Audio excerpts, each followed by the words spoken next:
നമസ്തേ, എൻ്റെ ഈ ചാനലിലേക്ക് എല്ലാവർക്കും സ്വാഗതം. ഇന്ന് ഞാൻ ഈ വീഡിയോ അവതരിപ്പിക്കാൻ പോകുന്നത് വെച്ചാൽ മണി ലോണ്ടറിങ് ആക്ടിനെ കുറിച്ചാണ്. Prevention of money laundering act എന്ന് പറയും. മണി ലോണ്ടറിങ് ആക്ട് എന്ന് വെച്ചാൽ ഇന്ത്യയിലേക്ക് വെച്ച് ഏറ്റവും ഡേഞ്ചറസ് ആയിട്ടുള്ള ആക്ടാണ്. അതായത് ഒരാളെ ഡയറക്ടർ ഓഫ് എൻഫോഴ്സ്മെൻറ്റിന് അറസ്റ്റ് ചെയ്യാനും ജാമ്യം വരെ വളരെ കുറവ് കിട്ടുകയുള്ളൂ. അവർക്ക് ആരെ വേണമെങ്കിലും എന്തൊരു ഇതിൻ്റെ മുകളിൽ വേണമെങ്കിലും പിടിക്കാനുള്ള അധികാരമുള്ള ഒരു ആക്ടാണ്. വളരെ ഡേഞ്ചറസ് ആക്ട് എന്ന് വെച്ചാൽ വളരെ ഡേഞ്ചറസ് ആക്ടാണ്. ആ ആക്ട് വെച്ചാണ് ഇന്ന് ED എൻഫോഴ്സ്മെൻറ്റ് ഡിപ്പാർട്ട്മെൻറ്റ് വളരെയധികം ഇത് ചെയ്തുകൊണ്ട് വരുന്നത്. സോ എന്താണ് ഈ മണി ലോണ്ടറിങ് എന്ന് പറഞ്ഞാൽ? മണി ലോണ്ടറിങ് എന്ന് പറഞ്ഞാൽ ഇത് ലോകത്ത് ആകമാനം നടക്കുന്ന ഒരു സംഭവം തന്നെയാണ് മണി ലോണ്ടറിങ് എന്ന് പറഞ്ഞാൽ. മണി ലോണ്ടറിങ് എന്ന് പറഞ്ഞാൽ നമ്മുടെ ബ്ലാക്ക് മണിയും വൈറ്റ് മണിയും എന്നൊക്കെ പറഞ്ഞ് കേട്ടിട്ടുണ്ടാവും. ഇത് തന്നെയാണ് സംഭവം മണി ലോണ്ടറിങ് എന്ന് പറഞ്ഞാൽ.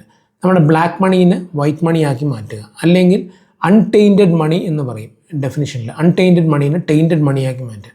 നമ്മളിപ്പം ഈ ബ്ലാക്ക് മണി യൂസ് ചെയ്യുന്നത് രണ്ട് തരത്തിലേക്ക് ബ്ലാക്ക് മണി യൂസ് ചെയ്യുന്നത്. ഒന്ന്, ഒരു രാജ്യത്തിൻ്റെ അല്ലെങ്കിൽ ഒരു സാമ്പത്തിക അവസ്ഥ വളരെ കുറയ്ക്കാനും, പിന്നെ മറ്റേത് ഒരു രാജ്യത്തിൻ്റെ സാമ്പത്തിക അവസ്ഥ നഷ്ടപ്പെടുന്നുള്ളത് ഒരു ഭാഗത്ത് വരുന്ന രാജ്യത്തിനുള്ള നഷ്ടം, പിന്നെ റവന്യൂവിൻ്റെ ലോസും വരുന്നത് ഒരു നഷ്ടം വരും, ടാക്സേഷൻ്റെ ഒരു ലോസ് വരുന്നതെന്ന് പറയും. ഇത് എന്താ ചെയ്യുന്നതെന്ന് വെച്ചാൽ നമ്മൾ മൂന്ന് തരത്തിലാണ് ചെയ്യുന്നത്. മണി നമ്മുടെ സമൂഹത്തിലേക്ക് പമ്പ് ചെയ്തിടുക, അത് പമ്പ് ചെയ്തിട്ട് വൈറ്റ് മണീൻ്റെ കൂടെ, അതായത് ടാക്സബിൾ മണീൻ്റെ കൂടെ ആഡ് ചെയ്ത് പോവുക. ആ മണി നമുക്ക് യൂസേജിന് സോഷ്യലായിട്ട് ആക്ട് ചെയ്ത് പോവുക. ഇതാണ് ഇതിൻ്റെ ഒരു പ്രൊസീജിയർ വരുന്നത്. സോ ഇന്ത്യയിൽ ഈ money laundering act is coming 2002 ഈ മണി ലോണ്ടറിങ് ആക്ട് വരുന്നത്.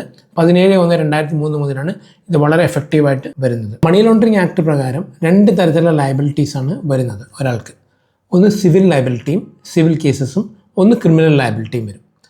സിവിൽ ലയബിലിറ്റി എന്ന് വെച്ചാൽ നമ്മളിപ്പം ഈ മണി ലോണ്ടറിങ് വെച്ച് നമ്മൾ ഉണ്ടാക്കുന്ന വസ്തുക്കൾ, നമ്മളിപ്പോൾ പണമായാലും ബാങ്ക് അക്കൗണ്ട് ആയാലും അല്ലെങ്കിൽ എന്തെങ്കിലും അസറ്റ്സോ അല്ലെങ്കിൽ എന്തൊക്കെയായാലും അത് പിടിച്ചെടുക്കാൻ, കോൺഫിസ്കേറ്റ് ചെയ്യാനുള്ള ഒരു അധികാരം നമ്മുടെ സർക്കാരിന്, സെൻട്രൽ ഗവൺമെൻറ് പവറിനുണ്ട്. അതായത് ഡയറക്ടറേറ്റ് ഓഫ് എൻഫോഴ്സ്മെൻ്റ് ആണ് ഇതിന് വരിക. Director of financial intelligence DFIUIND എന്ന് പറയുന്ന സംഭവമാണ് ഇതിന് വരിക. അവരാണ് ഇതിൻ്റെ മെയിൻ കാര്യങ്ങൾ. പക്ഷേ ഡയറക്ടറേറ്റ് ഓഫ് എൻഫോഴ്സ്മെൻ്റ് ആണ് ഇതിൻ്റെ ആക്ഷൻസ് ഒക്കെ എടുത്തു പോകുന്നത്. അപ്പോൾ രണ്ട് ഡിപ്പാർട്ട്മെൻറ്റ് ത്രൂ ആണ് ഇത് പോകുന്നത്. ഡയറക്ടറേറ്റ് ഓഫ് എൻഫോഴ്സ്മെൻറ്റും ഡയറക്ടറേറ്റ് ഓഫ് ഫിനാൻസും അങ്ങനെയാണ് വരുന്നത്. FIUINDയും വരുന്നത്. അപ്പം ഇത് പ്രകാരം സിവിൽ ലയബിലിറ്റി എന്ന് വെച്ചാൽ അവർക്ക് എന്ത് ഇതിൻ്റെ അകത്ത് ഉണ്ടായാലും അതും വരും. പിന്നെ നമ്മൾ ഈ വരുന്ന വ്യക്തികൾക്ക് ഇതിൻ്റെ അകത്തൊരു ക്രിമിനൽ ലയബിലിറ്റിയും കൂടി വരും. ഇന്ത്യൻ IPC വെച്ചിട്ട് ഒരു ക്രിമിനൽ ലയബിലിറ്റിയും കൂടി വരും. ഇത് രണ്ടുമാണ് നമുക്ക് ഇതിൻ്റെ അകത്ത് വരുന്ന ലയബിലിറ്റീസ് വരുന്നത്. സാധാരണ കോർട്ടുകളല്ല ഇത് ഡീൽ ചെയ്യുന്നത്. ഇതിനുവേണ്ടി സ്പെഷ്യൽ കോർട്സ് തന്നെ ഡീൽ ചെയ്യാൻ വെക്കുന്നുണ്ട്. അതായത് സാധാരണ സെഷൻസോ അങ്ങനെ ജുഡീഷ്യൽ കോർട്സോ അല്ല, സ്പെഷ്യൽ കോർട്സാണ് ചെയ്യുന്നത്. ആ സ്പെഷ്യൽ കോർട്സിൽ ഇപ്പം എന്തെങ്കിലും നമ്മളിപ്പോൾ വന്നു കഴിഞ്ഞാൽ ഒരാളെ ബോധ്യപ്പെട്ട അയാളെ 24 മണിക്കൂറിൽ മജിസ്ട്രേറ്റിന് മുമ്പിൽ ഹാജരാക്കുകയും നമ്മൾ പിടിച്ചെടുക്കാനുള്ള ഉത്തരവ് കൊടുക്കുന്നതും എല്ലാം ഈ ഡയറക്ടറേറ്റ് ഓഫ് എൻഫോഴ്സ്മെൻറ്റും അല്ലെങ്കിൽ ആണെങ്കിൽ പോലും ഈ കോർട്സാണ് ഇതെല്ലാം ഡീൽ ചെയ്യുന്നത്. ഈ കോർട്സിൻ്റെ മുകളിൽ അപ്പീൽ പോകുന്നത് ഒരു അപ്പീലേറ്റ് അതോറിറ്റി ഉണ്ട്. അതിൻ്റെ മുകളിൽ ഹൈക്കോർട്ടിലേക്കാണ് അപ്പീൽ പോകുന്നത്. സോ ഇതാണ് ഇതിൻ്റെ ഒരു പ്രൊസീജിയർ വൈസ് പോകുന്നത്. Confiscation of authority, confiscation of asset വരാം, ഇതും വരാം. ഈ കോൺഫിസ്കേഷൻ ഓഫ് അസറ്റ് എന്ന് പറഞ്ഞാൽ അതായത് നമ്മൾ പിടിച്ചെടുക്കുക എന്ന് വെച്ചാൽ നമ്മൾ ആ അസറ്റ് വെച്ച് നമ്മൾ എത്ര കാലങ്ങളോളം നമുക്ക് ആ ലാഭങ്ങൾ ഉണ്ടായിട്ടുണ്ടോ ആ ലാഭങ്ങൾ അത്രയും നമുക്ക് പിടിച്ചെടുക്കാനുള്ള ഒരു അധികാരം സർക്കാരിനുണ്ട്. അതായത് നമ്മളിപ്പോൾ എന്തെങ്കിലും ഒരു സംഭവം ബ്ലാക്ക് മണി ഇത് വെച്ച് ചെയ്തു, അത് നമ്മൾ കുറേ കൊല്ലങ്ങൾക്ക് മുമ്പാണ് ചെയ്തത്, അത് വെച്ച് നമ്മൾ കുറേ ലാഭങ്ങൾ ഉണ്ടാക്കി, അതായത് കുറേ അസറ്റ്സൊക്കെ വാങ്ങിക്കുകയൊക്കെ ചെയ്തെങ്കിലും ആ അസറ്റ്സിൻ്റെ മുഴുവൻ പിടിച്ചെടുക്കാനുള്ള ഒരു അധികാരം സർക്കാരിന് ഫലത്തിൽ വരുന്നുണ്ട്. അതായത് അങ്ങ് നിങ്ങത്തോളമുള്ള ലാഭങ്ങൾ കംപ്ലീറ്റ് പിടിച്ചെടുക്കാനുള്ള ഒരു അധികാരം സർക്കാരിന് വരുന്നുണ്ട്. പിന്നെ ഇതിൻ്റെ അകത്ത് വരുന്നതെന്ന് വെച്ചാൽ ഇതിൻ്റെ അകത്ത് വരുന്ന ഉൾപ്പെടുന്ന വ്യക്തികൾക്കെല്ലാം, അതായത് ഇതിനുവേണ്ടി സംരംഭങ്ങൾ ചെയ്തു കൊടുക്കുക, ഒത്താശ ചെയ്തു കൊടുക്കുക, അത് അക്വയർ ചെയ്യാനുള്ള പിടിച്ചെടുക്കുക, അതായത് ബ്ലാക്ക് മണി നമുക്ക് കയ്യിൽ കിട്ടുക, അത് വെച്ചിട്ട് നമ്മൾ അസറ്റ്സ് അക്വയർ ചെയ്യുക, ഇങ്ങനത്തെ എല്ലാം ചെയ്തു കൊടുക്കുന്ന എല്ലാ വ്യക്തികളും ഇതിൻ്റെ അകത്ത് ലയബിളായിട്ട് വരും. അതായത് ഇതിൻ്റെ പിന്നിൽ പ്രവർത്തിച്ച എല്ലാ വ്യക്തികളും, നമ്മൾക്ക് ഒരു വ്യക്തി എന്നല്ല, അതൊരു പ്രൊഫഷണലായാൽ പോലും നമ്മൾക്ക് അതിൻ്റെ അകത്ത് ഒരു ലയബിലിറ്റി ആയിട്ട് വരുന്നുണ്ട്. പിന്നെ ഇതിൻ്റെ അകത്ത് നമുക്ക് ഈ റിപ്പോർട്ടിംഗ് എൻറ്റിറ്റി എന്ന് പറഞ്ഞൊരു സംഭവമുണ്ട്. അതായത് നമ്മൾക്ക് ഇങ്ങനത്തെ കാര്യങ്ങൾ ചെയ്തു കഴിഞ്ഞാൽ അത് ഡയറക്ടറേറ്റ് ഓഫ് ഫിനാൻഷ്യൽ ഇൻ്റലിജൻസിനെ അറിയിക്കാനുള്ള ഒരു എൻറ്റിറ്റി വരുന്നുണ്ട്. അത് ബാങ്ക്സ്, ഫിനാൻഷ്യൽ ഇൻസ്റ്റിറ്റ്യൂഷൻസ്, അല്ലെങ്കിൽ ഇൻ്റർമീഡിയറീസ് എന്ന് പറഞ്ഞാൽ ഷെയർസ്, സ്റ്റോക്ക് ബ്രോക്കേഴ്സ്, അങ്ങനത്തെ ആൾക്കാർ, അല്ലെങ്കിൽ രജിസ്ട്രാർ ഓഫ് ഫേംസും രജിസ്ട്രാർ ഓഫ് പ്രോപ്പർട്ടീസും. നമ്മളിപ്പം പ്രോപ്പർട്ടിയൊക്കെ രജിസ്റ്റർ ചെയ്യുമ്പം അതിൻ്റെ രജിസ്ട്രാർ, ഇവരൊക്കെ നമ്മൾ ഈ സംഭവം നടന്നിട്ട് അല്ലെങ്കിൽ ഒരു ട്രാൻസാക്ഷൻ നടന്നിട്ട് 15 ദിവസത്തിനുള്ളിൽ ഈ ഡയറക്ടർ ഓഫ് ഫിനാൻഷ്യൽ ഇൻ്റലിജൻസിനെ അറിയിക്കണം. അതായത് അടുത്ത മാസം, ഈ മാസം നടന്നെങ്കിൽ അടുത്ത മാസം 15-ാം തീയതിക്കുള്ളിൽ അത് ഇവരെ അറിയിക്കണം എന്നുള്ളത് ഒരു നിർബന്ധമായ കാര്യമാണ്. അതായത് റിപ്പോർട്ടിംഗ് എൻറ്റിറ്റി ഈ നമ്മൾ ഫിനാൻഷ്യൽ ഇൻ്റലിജൻസിന് അയക്കുന്നു. അതിൽ എന്ത് സസ്പീഷ്യസ് ആക്ടിവിറ്റീസ് ആയിട്ട് പോലും, അതായത് ഒരു വളരെ വ്യത്യസ്തമായൊരു, ഇപ്പം ഒരു പുതിയൊരു അക്കൗണ്ട് സ്റ്റാർട്ട് ചെയ്തു അതിനകത്ത് പെട്ടെന്ന് 1 കോടി ഉറുപ്പിക വരുന്നു. അതൊക്കെ ഒരു സസ്പീഷ്യസ് ആയ ആക്ടിവിറ്റീസ് ആണ്. അപ്പോൾ അങ്ങനത്തെ എന്ത് സസ്പീഷ്യസ് ആക്ടിവിറ്റീസ് ആയിട്ട് തുടങ്ങിക്കഴിഞ്ഞാലും അത് അവരെ ഓട്ടോമാറ്റിക്കലി അറിയിച്ചിരിക്കണം നിർബന്ധമാണ്. അറിയിച്ചില്ലെങ്കിൽ ഈ അറിയിക്കാത്ത ബാങ്ക്സിന് വരെ അത് ക്രിമിനൽ ലയബിലിറ്റി ആയിട്ട് വരും. സോ അതെന്ത് വന്നാലും അവർ അറിയിക്കുകയും ചെയ്യും. ആ അറിയിക്കുന്നതിൻ്റെ ബേസിലായിരിക്കും മറ്റവരെ ആക്ഷൻ എടുത്തെടുത്ത് വരുന്നത്. ഞാൻ പറഞ്ഞു ലയബിലിറ്റീസ് ഈ ചെയ്യുന്ന ആൾക്കാർക്കെല്ലാം ഉണ്ടെന്ന്. ഇപ്പോൾ ചെയ്യുന്ന ആൾക്കാർക്കെന്ന് വെച്ചാൽ ഒരു വാടകയ്ക്ക് ഒരു കെട്ടിടം ഒരാൾക്ക് കൊടുക്കുകയാണെങ്കിൽ പോലും ഇത് ചെയ്യുന്ന ഒരു വ്യക്തികൾ വാടകയ്ക്ക് ഒരു കെട്ടിടം നമ്മൾ അറിയുന്നുണ്ടാവില്ല അവർക്ക് കൊടുക്കുന്നുണ്ടെന്ന്. പക്ഷെ നമ്മൾ അതിൻ്റെ ഒരു കമ്പനിയുടെ രജിസ്റ്റേർഡ് ഓഫീസായിട്ട് ഒരു വാടകയ്ക്ക് ഒരു കെട്ടിടം കൊടുക്കുന്നുണ്ടെങ്കിൽ പോലും ആ കമ്പനി ഇങ്ങനത്തെ ഒരു സംഭവം നടത്തുകയാണെങ്കിൽ ആ വാടകയ്ക്ക് കൊടുത്ത ആളും ഇതിൻ്റെ അകത്ത് ഒരു ഭാഗഭാഗത്തെയാവും.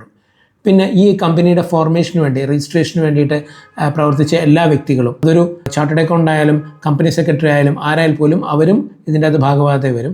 എക്സെപ്റ്റ് കമ്പനി സെക്രട്ടറിക്കും ചാർട്ടേഡ് അക്കൗണ്ട്സിനും ഒരു എക്സംഷൻ കഴിഞ്ഞാൽ ഒരു ഡിക്ലറേഷൻ കൊടുക്കുന്നതിൽ മാത്രം, അതായത് 7(1) പ്രകാരം ഒരു ഡിക്ലറേഷൻ കൊടുക്കുന്നതിൽ മാത്രം അവർക്ക് എക്സംഷൻ വരും. ബാക്കി ഇപ്പം എന്ത് വന്നാലും ഇതിൻ്റെ അകത്ത് വരും. അതായത് ഇവരെ അറിഞ്ഞോ അറിയാതെയോ പങ്കെടുക്കുന്ന എല്ലാ വ്യക്തികളും prevention of money laundering act അനുസരിച്ചുള്ള കേസിൻ്റെ മുന്നിൽ വരികയും അവർക്ക് ഇതിൻ്റെ അകത്ത് വരുന്ന liability, civil liability, criminal liability നമ്മൾ പ്രൊസീഡ് ചെയ്യേണ്ടി വരും. അവരുടെ അസറ്റും കോൺഫിസ്കേറ്റ് ചെയ്യാനുള്ള, അതായത് പിടിച്ചെടുക്കാനുള്ള അധികാരം ഈ ഡയറക്ടറേറ്റ് ഓഫ് എൻഫോഴ്സ്മെൻറ്റിന് ഇതുണ്ട്. പിന്നെ അതിൻ്റെ പുറത്ത് കേസുകൾ ഹൈക്കോർട്ടിലും അല്ലെങ്കിൽ സ്പെഷ്യൽ അപ്പലേറ്റ് ട്രിബ്യൂണലിലും അല്ലെങ്കിൽ സ്പെഷ്യൽ കോർട്ടിലേക്കാണ് പോകുന്നത്. അത് വെച്ചിട്ട് നമ്മൾ വാദിക്കേണ്ടി വരും. വളരെ അധികം ഹസാഡിയസ് ആയിട്ടുള്ള ഒരു ആക്ടാണിത്. അതായത് അവർക്ക് ഒരുപാട് പവറുള്ള ഒരു ആക്ടാണ് prevention of money laundering act. ഇതനുസരിച്ച് നമ്മളെ പിടിച്ചിട്ടാൽ ഇപ്പോൾ കേരളത്തിൽ തന്നെ ഒരുപാട് നടന്നിട്ടുണ്ട്.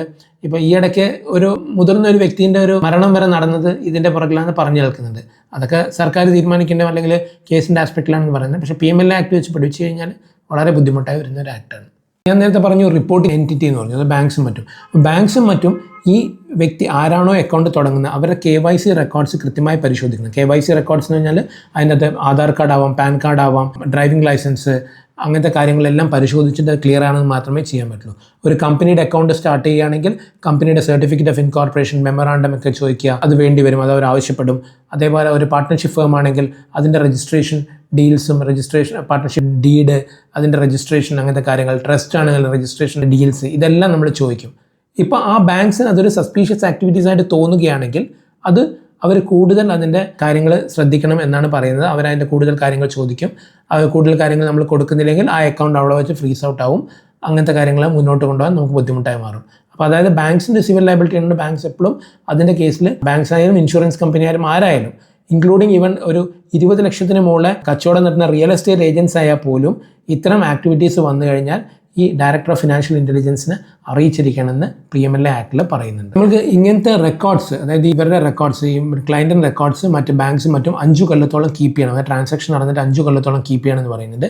എന്തൊക്കെയാണ് ഇതിൽ സസ്പീഷ്യസ് ആക്ടിവിറ്റീസ് എന്ന് പറഞ്ഞാൽ, ഒന്ന് കൗണ്ടർഫീറ്റ് നോട്ട്സ്, കള്ളനോട്ടുകൾ, ഒന്ന് 10 ലക്ഷത്തിന് മേലെ ട്രാൻസാക്ഷൻ വരുന്ന ഫോറിൻ ട്രാൻസാക്ഷൻസ്, അല്ലെങ്കിൽ സസ്പീഷ്യസ് ആയിട്ടുള്ള activities, high value import activities, പിന്നെ അല്ലെങ്കിൽ ഏതെങ്കിലും തരത്തിലുള്ള വലിയൊരു ആക്ടിവിറ്റീസ് ഒരു ബാങ്കിൽ നടക്കുകയാണെങ്കിൽ, ഒരു സാധാരണ ബാങ്ക് അക്കൗണ്ടിൽ തന്നെ നടക്കുകയാണെങ്കിൽ അത് സസ്പീഷ്യസ് ആക്ടിവിറ്റീസ് ആയി വരികയും അവരത് അറിയിക്കണമെന്ന് പറയുകയും ചെയ്യും. അപ്പം പിന്നെ ഇതിൻ്റെ അകത്ത് വരാത്തൊരു ബാങ്ക് അക്കൗണ്ട് കഴിഞ്ഞാൽ സ്മോൾ അക്കൗണ്ട്സ് എന്ന് പറയുന്ന ഒരു ബാങ്ക് അക്കൗണ്ടാണ്. സ്മോൾ അക്കൗണ്ട്സ് വളരെ ചുരുക്കമായിട്ട് നമുക്ക് സ്റ്റാർട്ട് ചെയ്യാൻ പറ്റുള്ളൂ.